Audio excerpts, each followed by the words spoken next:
મિત્રો આપણે 12મા ધોરણની અંદર છેલ્લું જે યુનિટ છે, છેલ્લો એકમ 12માનો 5મો, 11માનો ક્રમાંક 10મો પર્યાવરણ શાસ્ત્ર અથવા તો ઇકોલોજી, એની અંદર જે 4 પ્રકરણ ભણવાના છે 13, 14, 15 ને 16.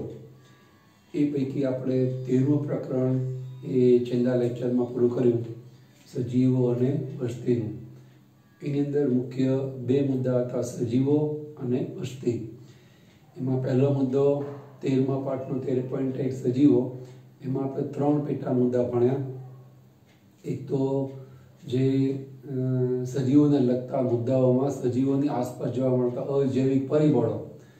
બીજો મુદ્દો શીખ્યા એ અજૈવિક પરિબળો સામે સજીવોની કેવી જે પ્રતિક્રિયા છે, રિએક્શન છે. અને ત્રીજો મુદ્દો આપણે એ શીખ્યા કે સજીવો એ પ્રતિકૂળતાઓ સામે અનુકૂલન કેવી રીતે કેળવે છે. બીજો મુદ્દો સજીવોને વસ્તીવાળા પાઠનો વસ્તી. એની અંદર આપણે પેટા 4 મુદ્દા શીખ્યા. પહેલો, વસ્તીના કેટલાક સામાન્ય લક્ષણો, જન્મ દર, મૃત્યુ દર વગેરે. એના પછી આપણે બીજો મુદ્દો શીખ્યા વસ્તીનું માપન, વસ્તી વૃદ્ધિનું માપન. એના આપણે 2 પ્રકાર શીખ્યા, ચર ઘાતાંકીય વૃદ્ધિ અને સંભાવ્ય વૃદ્ધિ. ત્રીજો મુદ્દો આપણે શીખ્યા કે એ વસ્તીમાં સજીવોનું જીવન વૃત્તાંત કેવું હોય. અને ચોથો અને છેલ્લો મુદ્દો વસ્તીનો શીખ્યા આપણે, સજીવો વચ્ચે આંતરક્રિયાઓ કઈ પ્રકારની હોય, પરભક્ષણ, પરોપજીવન, સ્પર્ધા, સહભોજિતા, પારસ્પરિકતા અથવા સહઉપકારિતા, પ્રતિજીવન વગેરે. તો આટલું આપણે 13મા પાઠમાં જોયું. એ તમે અલગ અલગ વિડીયો લેક્ચર જોઈ, સામે ટેક્સ્ટ બુકની સહાય લઈ, અને એ સિવાય તમારી પાસે જે પણ સહાયક સાહિત્ય નથી, તમે તમારી પોતાની નોટ બનાવી અને પાઠ તૈયાર કરી નાખ્યો હશે. ના કર્યો હોય તો આગળના પાઠના વિડીયો જોતા પહેલાં એ પાઠ તૈયાર કરો. આગળનું તૈયાર થાય નહીં તો એની પછીનો પાઠ તૈયાર કરવાનો જોવાનો અર્થ નથી. તો તમે લોકો નિયમિત જ છો બધા, એટલે તમે નોટ તૈયાર કરી જશે. તો હવે આપણે 13મું પ્રકરણ પૂરું કરીએ છીએ.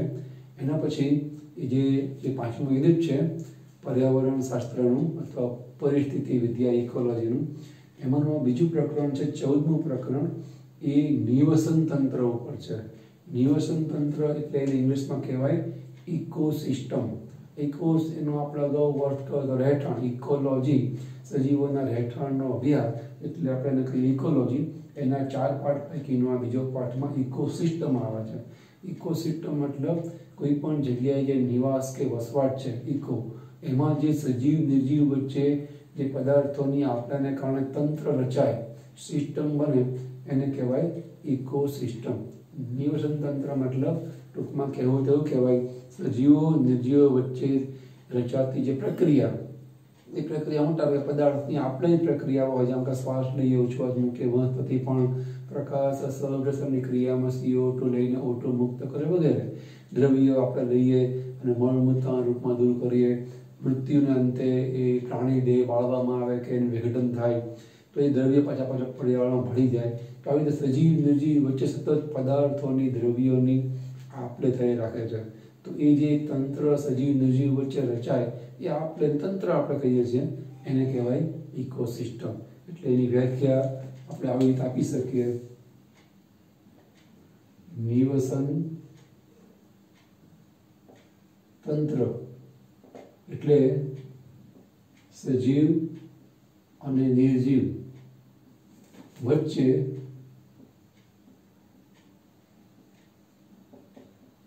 દ્રવ્યોની જે આપલે થાય, આપલેથી રચાતું તંત્ર, એને કહેવાય નિવસન તંત્ર. એ અર્થમાં તમે જો સમગ્ર જીવાવરણ, પૃથ્વીમાં જેટલા પણ સજીવો છે એને કહેવાય જીવાવરણ, બાયોમ્સ ઇંગ્લિશમાં. એ આખું એક પૃથ્વી દ્રષ્ટિએ મોટું નિવસન તંત્ર છે. પણ એવડા મોટા તંત્રનો અભ્યાસ કરો એ બહુ અઘરું કામ છે. એ બહુ ધીરજ માગી લે એવું અને જટિલ કામ થઈ જાય. એટલે આપણે પૃથ્વીના આખા એ મોટા નિવસન તંત્રને નાના નાના ભાગોમાં વહેંચીએ છીએ. પછી આપણે જે તે તંત્રનો અભ્યાસ કરીએ છીએ. જેમ કે એક નાનું એવું તળાવ એક પ્રકારનું નિવસન તંત્ર છે. એની અંદર સજીવો પણ છે, નિર્જીવો પણ છે. તળાવ અંદર પાણી છે, તાપમાન છે, અથવા તો ભેજ છે, પીએચ, ક્ષારો, એ બધા એના પવન છે, એ અજૈવિક પરિબળો થઈ જાય, ભૌતિક પરિબળો. સજીવોમાં વનસ્પતિ પ્રાણી બંને છે, દેડકા કે મગર કે માટલી કે બધા, જે સિવાય જલીય કીટકો એ પ્રાણીઓ. જલજ વનસ્પતિ જે તળિયે હોય, તરતી હોય, નિમજ્જિત કે પ્લવિત, તરતી મતલબ પ્લવિત, ડૂબેલી મતલબ નિમજ્જિત, એ બધી વનસ્પતિઓ છે.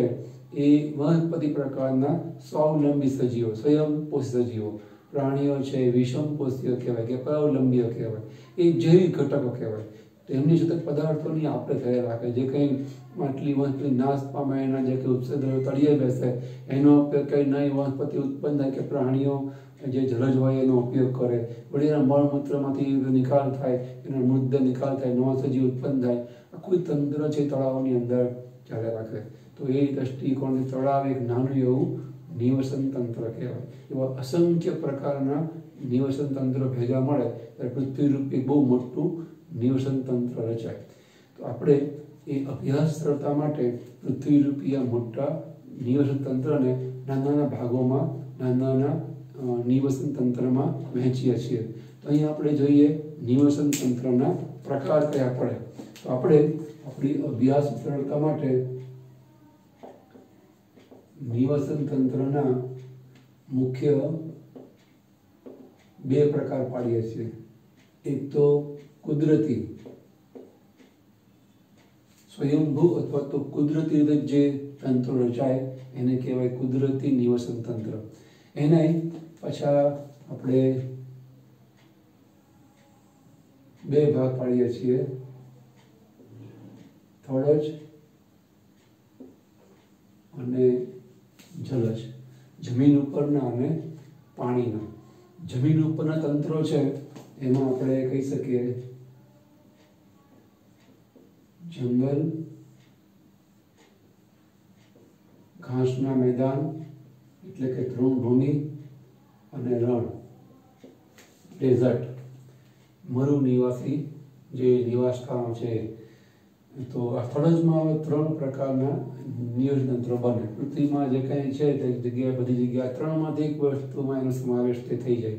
સહજ નિવસન તંત્રો એ 3માંથી એકમાં આવી જાય. જંગલ અથવા તો ફોરેસ્ટ, તૃણભૂમિ અથવા તો ગ્રાસલેન્ડ, અને ડેઝર્ટ એટલે કે રણ. જલજમાં પાછા આપણે ફરી બે પેટા પ્રકાર પાડીએ છીએ. મીઠા પાણીના જલજ અને ખારા પાણીના જલજ નિવસન તંત્રો. નેચરલી ખારા પાણીમાં દરિયો આવે અથવા ખાડી કે અખાત આવે, જેમાં ક્ષાર વધારે હોય એ ખારા પાણીનું એટલે કે દરિયાનું નિવસન તંત્ર. મીઠા પાણીમાં ફરી પાછા આપણે બે પ્રકાર પાડીએ છીએ. એક તો વહેતું અને બીજું સ્થિર પાણી. સ્થિર પાણી એટલે તળાવ, સરોવર, કુવા, વાવ, બધા સ્થિર પાણી છે. વહેતું પાણી મતલબ ઝરણા, નદી, એ બધા વહેતા પાણીના નિવસન તંત્રો કહેવાય. એ નદીમાં, એ તળાવમાં પણ એની રીતે આપણે કીધું એમ સજીવો અને નિર્જીવો એમની વચ્ચે પદાર્થોની આપ થયા રાખે, એટલે એમની પ્રકારના નિવસન તંત્રો કહેવાય.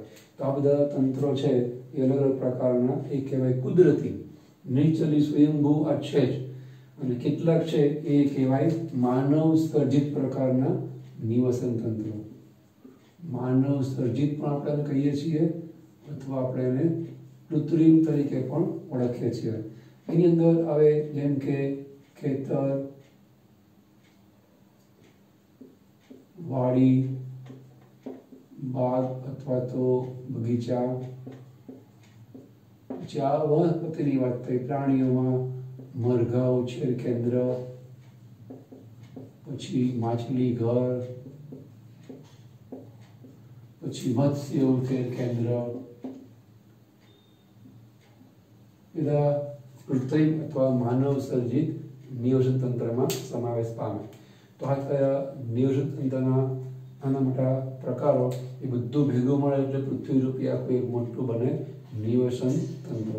હવે એ નિયોજન તંત્ર છે એના વિશે આપણે મુખ્ય આ બે બાબત ભણવાની છે.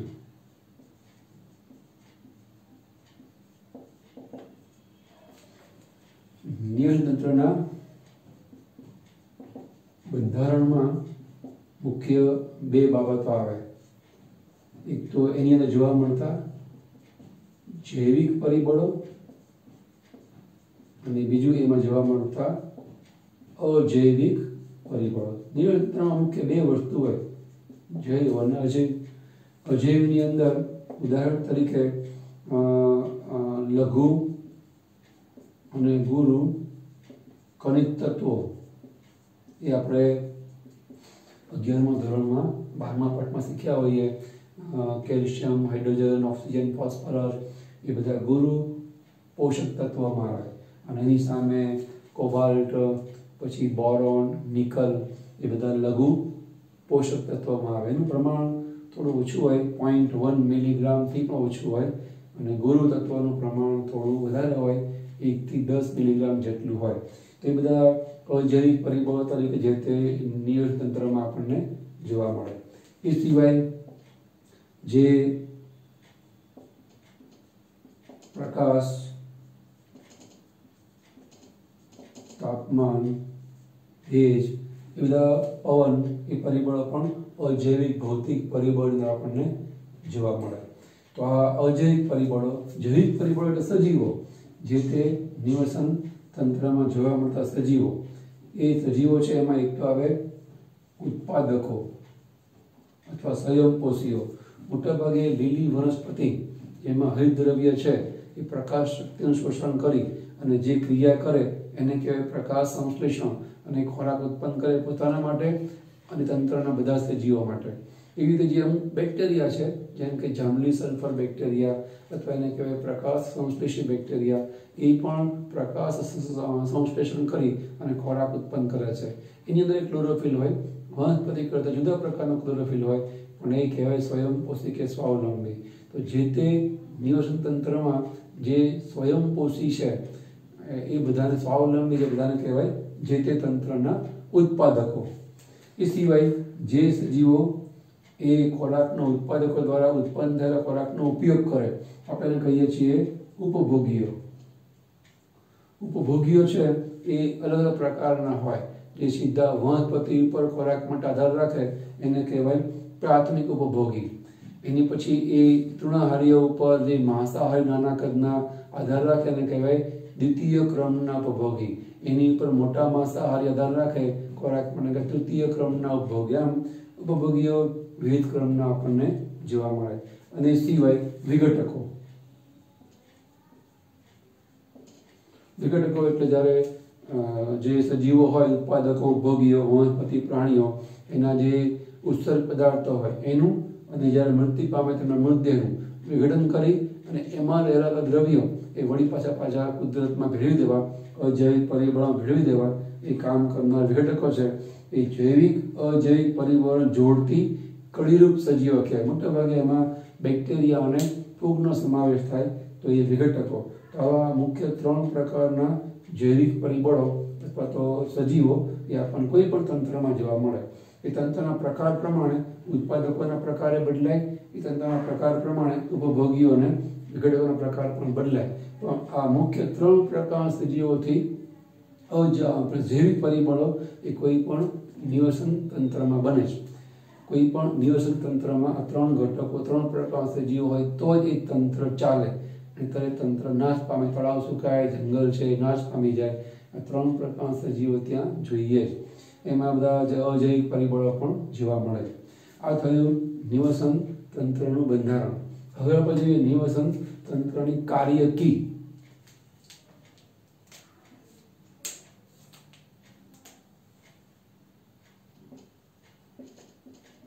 નિયોજન તંત્રની કાર્યકી એટલે કે એમાં કયા પ્રકારની પ્રક્રિયાઓ થાય, એમાં કયા પ્રકારનું કાર્ય થાય, જે સજીવ નિર્જીવ ભેગા મળે જે કંઈ દ્રવ્યોની આપણે કરે છે એને આપણેની આખી પ્રક્રિયાને આપણે કેટલા ભાગમાં વહેંચી શકીએ, કઈ પ્રકારની ક્રિયા કહેવાય.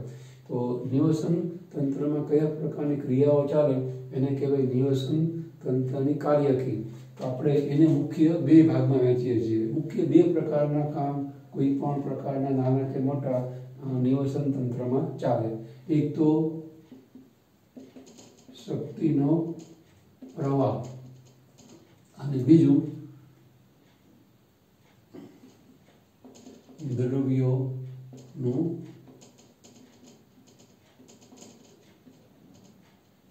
ચક્રીયકરણ.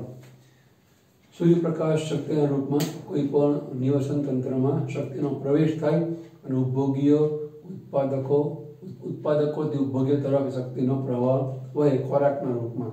તો કેવી શક્તિનો પ્રવેશ થાય અને શક્તિનો પ્રવાહ વિવિધ સજીવોમાં ઉત્પાદકોથી વિવિધ કર્મના ઉપભોગ્યો વહે છે.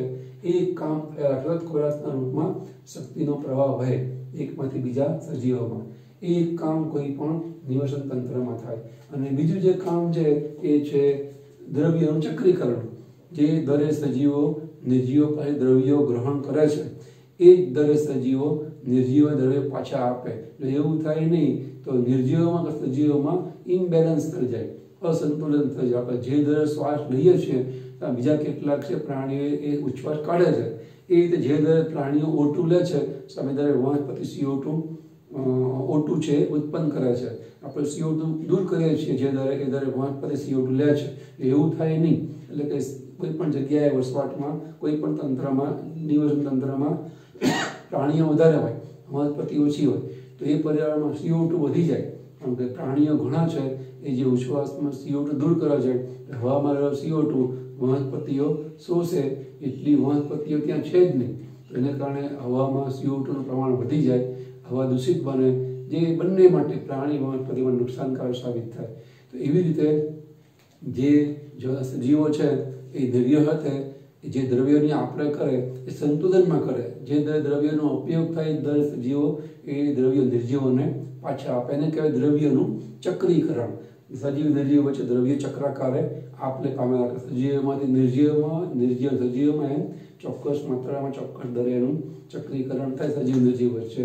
એ પણ એક પ્રક્રિયા કોઈ પણ નિવસન તંત્રમાં ચાલતી હોય. એ તંત્રમાં મુખ્ય બે જ ક્રિયા ચાલતી. કોઈ પણ તંત્ર હોય એમાં તમે વિશાળ દ્રષ્ટિ જુઓ તો બે વસ્તુ ચાલતી હોય, ખોરાકના રૂપમાં શક્તિનું વહન અને દ્રવ્યોની આપલે. તો આપણે આખા પાઠની અંદર નિવસન તંત્રમાં હતી બે પ્રક્રિયાઓ છે એનો ખાસ તો અભ્યાસ કરવાનો છે. એની અંદર આપણે કીધું એમ સજીવ નિર્જીવ વચ્ચે એ દ્રવ્યોની આપલે થાય. એ આપલેની ક્રિયામાં મુખ્ય ચાવીરૂપ જોડતી કડીરૂપ જો ભાગ ભજવતા હોય તો એ છે આ વિઘટકો. વિઘટકો એટલે એમાં મોટા ભાગે બેક્ટેરિયા અને ફૂગનો સમાવેશ થાય. તો આપણે પહેલાં જાણીએ કે વિઘટકો જે પ્રક્રિયા કરે વિઘટનની એ પ્રક્રિયા કેવી રીતે થાય છે એ શીખ્યા પછી આપણે આની અંદર શક્તિના પ્રવાહ અને દ્રવ્યોના ચક્રીકરણની અંદર આગળ જઈએ. તો પહેલાં આપણે જોઈએ કે કેવી રીતે જે વિઘટનની પ્રક્રિયા છે થાય છે, જેને કારણે સજીવ નિર્જીવ વચ્ચે દ્રવ્યોની આપલે છે એનું સંતુલન સ્થપાય. વિઘટનની પ્રક્રિયા છે આપણે ઓળખી દે એમ વિઘટકો કરે જે મોટા ભાગે ફૂગ અને બેક્ટેરિયા છે એ કરતા હોય છે. ફૂગ અને બેક્ટેરિયા પ્રકારના વિઘટકો છે. નેચરલ સ્કેવેન્જર્સ કહેવાય, કુદરતના સફાઈ કામદાર કહેવાય. કુદરતમાં મૃતદેહો અને સજીવો દ્વારા ઉત્પન્ન થયેલા ઉષ્ણ દ્રવ્યોનું વિઘટન કરી અને વળી પાછા મૂળ સ્વરૂપમાં ફેરવે, જેનો ઉપયોગ ફરી પાછા વનસ્પતિ કે ઉત્પાદકો કરે, એની અંદર પ્રવેશે, વળી એમાંથી ઉપભોગીઓમાં પ્રવેશે અને વળી પાછું પછી એના મૃતદેહ કે મળમૂત્રમાંથી ફરી પાછું કુદરતમાં કે ભૌતિક પરિબળો તરીકે પૃથ્વીમાં, જમીનમાં, પ્રવાહીમાં જેનો ભાગ એ પ્રકારમાં ભળી જાય. તો એ વિઘટન સજીવ નિર્જીવ વચ્ચેની દ્રવ્યોની આપણે ચક્રાકારે એને બેલેન્સમાં સંતુલનમાં રાખવાનું કામ કરે છે. બાકી જે મૃતદેહો અથવા તો એમને સજીવ ઉત્પન્ન કરેલા જે કંઈ ઉત્સર્ગ દ્રવ્યો છે એનું વિઘટન થાય. આખી પ્રક્રિયાને આપણે આપણી સમજણ માટે અલગ અલગ ત્રણ મુખ્ય કે ઉપ સ્ટેપ ગણીએ તો 5 ઉપ તબક્કામાં વહેંચીએ છીએ. પહેલું છે એને કહેવાય અવખંડન, બીજું છે એને કહેવાય ધોવાણ, ત્રીજું છે એને કહેવાય અપચય, ચોથું સ્ટેપ છે એને કહેવાય ખાતર નિર્માણ, અને પાંચમું અને છેલ્લું સ્ટેપ છે એને કહેવાય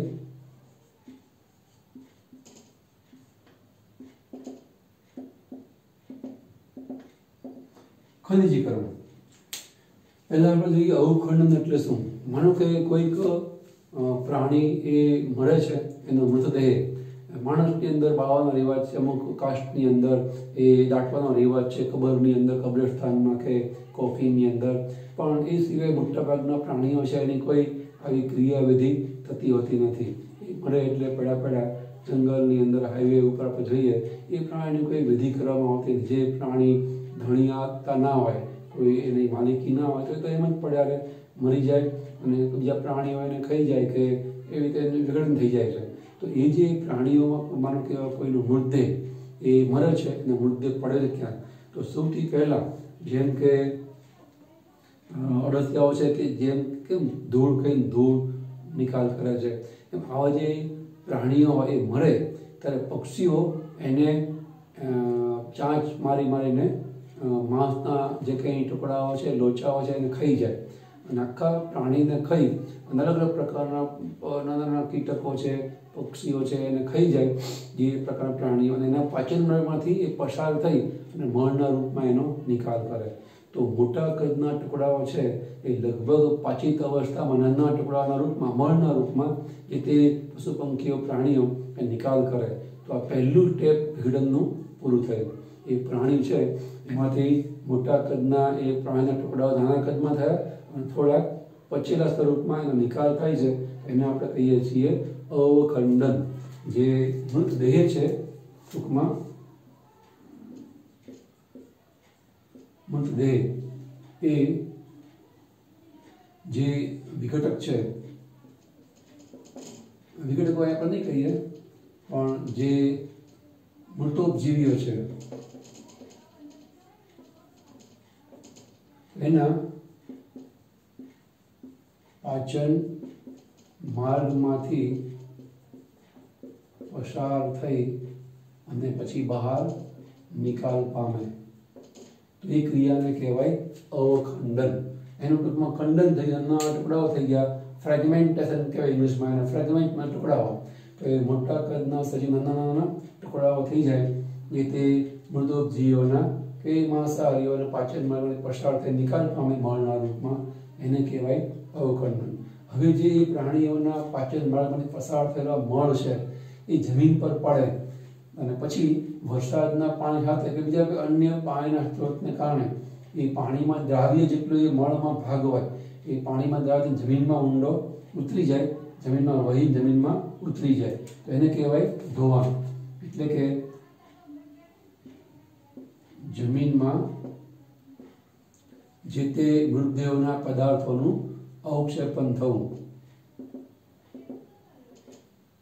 એને કહેવાય ધોવાણ, લીચિંગ અથવા તો ધોવાણ. એના માટે તમને ખ્યાલ આવી ગયો હશે કે મળમૂત્ર સુકાઈ જાય અને જમીન પર ધૂળ થઈને ધૂળ ભેગા પડી જાય અને વરસાદ કે બીજા કોઈ પાણીના કારણે એમાં ઓગળી અને નીચે જમીનમાં સ્થિર બને, તો એને કહેવાય ધોવાણ. જમીનમાં પણ એની અંદર, જમીનની અંદર ચોક્કસ પ્રકારના બેક્ટેરિયા અને ફૂગ એ તૈયાર જ હોય વિઘટક તરીકે. એને જટિલ અકાર્બનિક સ્વરૂપમાંથી સરળ સ્વરૂપમાં ફેરવે, એને કહેવાય અપચય. જટિલ જે કોમ્પ્લેક્સ જે પદાર્થો હોય એને, જે જમીનના સૂક્ષ્મ સજીવો કે વિઘટકો હોય એને સરળ સ્વરૂપમાં, અકાર્બનિક હોય એ રહેતો અકાર્બનિક એ સ્વરૂપમાં એને ફેરવે, એને કહેવાય અપચય ક્રિયા. એના પછી એમાં ખાતર નિર્માણ થાય, એટલે કે ગાઢ રંગના બિન સ્ફટિકમય પદાર્થમાં એ પદાર્થનું રૂપાંતર થવું, તો એને કહેવાય ખાતર નિર્માણ. એટલે કે લગભગ એ હવે અવક્ષેપિત ખનિજ તત્વોના રૂપમાં, ખનિજ ક્ષારના રૂપમાં એ આવી જાય તો એને કહેવાય ખાતર નિર્માણ. અને છેલ્લે ખનિજીકરણનો મતલબ વનસ્પતિને શોષવા લાયક સ્વરૂપમાં એ અકાર્બનિક ખનિજોનું રૂપાંતર થવું કે જેને કારણે હવે વનસ્પતિ જે પોતાના જમીનમાં આવેલા મૂળ છે એ દ્વારા શોષણ કરી શકે. આજે ખનિજ ક્ષારો છે એનું શોષણ વનસ્પતિ કરી શકે નહીં, પણ છેવટે ખાતર નિર્માણ સુધી ખનિજ તત્વો બને જમીનમાં, પણ હજુ વનસ્પતિ એનું શોષણ કરી શકે એ સ્વરૂપમાં નથી.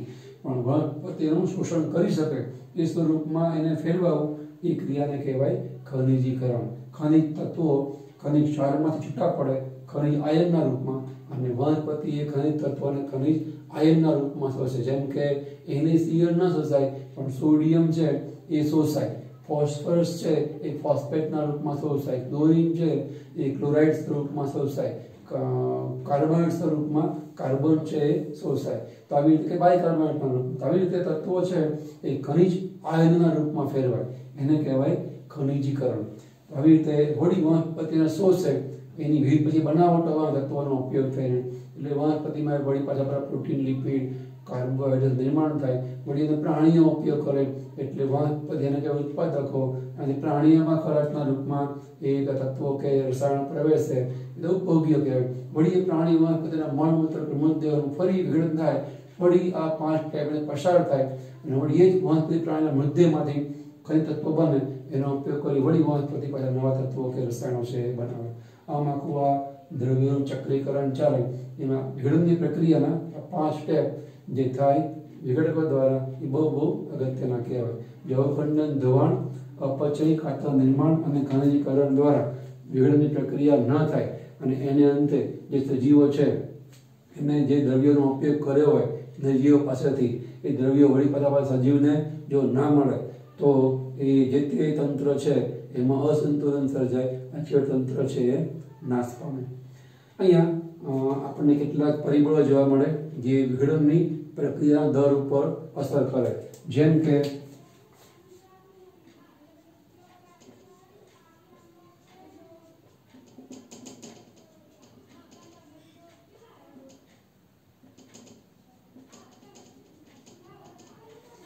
વિઘટન કરનાર જે વિઘટકો છે એ વિઘટકો